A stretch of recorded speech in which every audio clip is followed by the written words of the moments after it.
Hello class, this is Miss Tritz, and I will be discussing the L1 Part 1 portion of your concept map. This is the introduction to the atmosphere, which can be found on Chapter 1, Section 1. I will be talking about mainly the characteristics of the atmosphere. Now before we begin, I want to mention that you'll have definitions for several vocab terms. We have the page numbers listed next to those vocab terms where you can find them, and you will define them over on the right hand side of your concept map. There are also 3 connection points, and you will be answering them below the definitions on your concept map. We have included 2 QR codes. Now I will tell you that this is the talking point. You need to select one of them and explore them further. You'll need to write a 3 to 5 sentence summary. I would suggest writing this on a separate page since there's not much room left on your concept map. Okay, now we'll begin on the top portion of your concept map, so if you want to follow along there, we'll be discussing the composition of the atmosphere. So this is what the atmosphere is made of. So off to the left, the atmosphere is made up of mostly nitrogen. So nitrogen comes from dead plants and animals that is released into the atmosphere after they decay or when they decay. And you can also have nitrogen being released into the atmosphere with volcanic activity. Now nitrogen makes up 78% of the Earth's atmosphere. Now I'm going to move off to the right. The second most abundant gas in the atmosphere is oxygen, so we breathe this. This is made from photoplankton and plants. They create this during photosynthesis and release this into the atmosphere. This is composed of 21% of our atmosphere. Now there are small particles such as dust, volcanic ash. There are some gases and water vapor that's left for the remainder part of the atmosphere. And these are, the top ones are argon, water vapor, and carbon dioxide. So this makes a whole whopping 1% of the remaining atmosphere that we have left. Now you can see that we have a connection point over here. So connection A asks, what are the 2 major sources of nitrogen in our atmosphere? What is the major source of oxygen in our atmosphere? So I just discussed this previously with you, so if you want to go back and review that, that is perfectly fine. Otherwise, I'm going to move on. So off to the left here, you can see a pie chart, and we already discussed that nitrogen was 78% of this, so the purple, which is the majority of the pie chart, would be nitrogen. The next biggest section is the blue section, so oxygen. And the remainder, with the 3 little pie slices, are argon, water vapor, and carbon dioxide.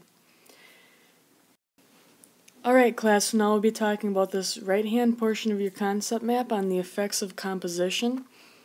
Alright, so we'll begin with this lower part here. So the atmosphere is held around the Earth by a force called gravity. So this pulls molecules of gas towards the Earth's surface. So this creates an atmospheric pressure. So as altitude increases, so as you would go up a mountain, the air pressure would actually decrease. Alright, the air pressure is greatest at sea level. If you go below sea level, which there are portions like Death Valley that are actually below sea level, the air pressure is actually greater. So now we'll be moving to connection B, which says, what is the atmospheric pressure at sea level? You can find this in your chapter or your book. And does it increase or decrease as you move up in elevation? So that's the air pressure, and explain why. Alright, now we're going to be moving up here. So this changes as altitude increases.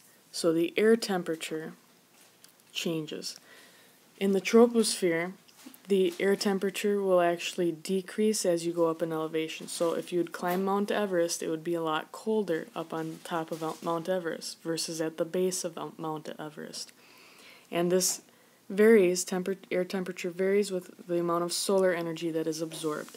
So in the atmosphere, there are different layers of different air molecules. So, for example, the ozone layer, which will absorb more solar energy, so it might be warmer at that area of the atmosphere versus slightly lower than that. Then we have our connection C. says, does air temperature increase or decrease as you move up in elevation, and explain why. Make sure you're answering these underneath your definition. So now we'll be discussing the lower left-hand portion of your concept map. This is the layers of the atmosphere. So this is what the atmosphere is divided into. So I'll begin with the bottom layer, which is the troposphere. We live in this layer. This contains 90% of the atmosphere's mass. This is also where the majority of weather occurs on our planet.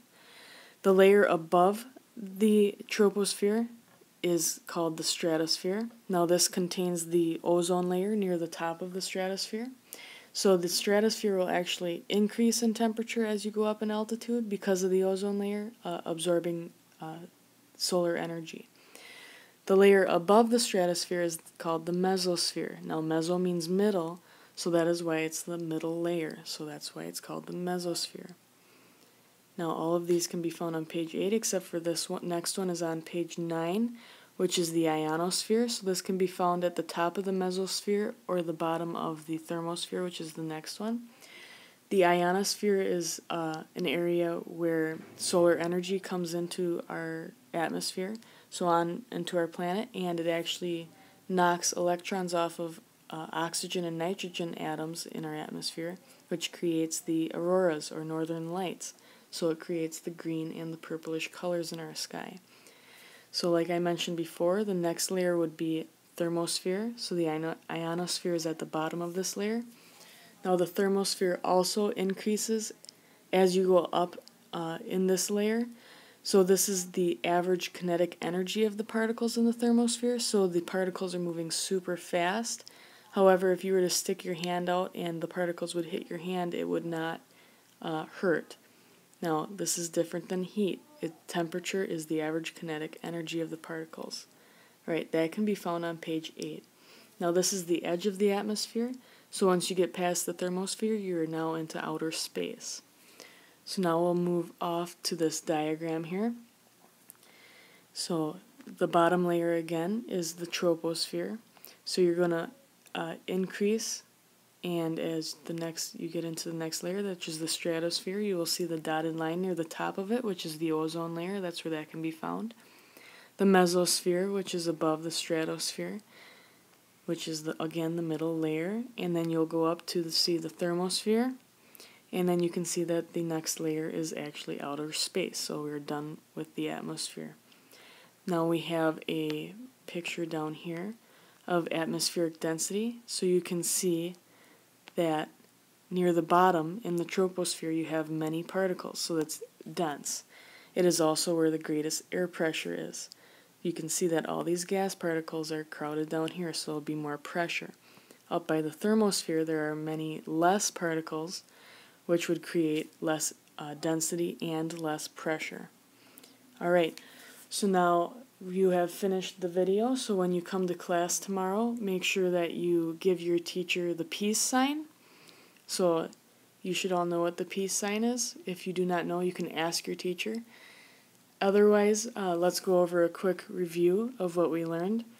So we went over the composition of the atmosphere, the different gases that it has, the effects of the composition of the atmosphere, so the air temperature and air pressure, and the different layers of the atmosphere.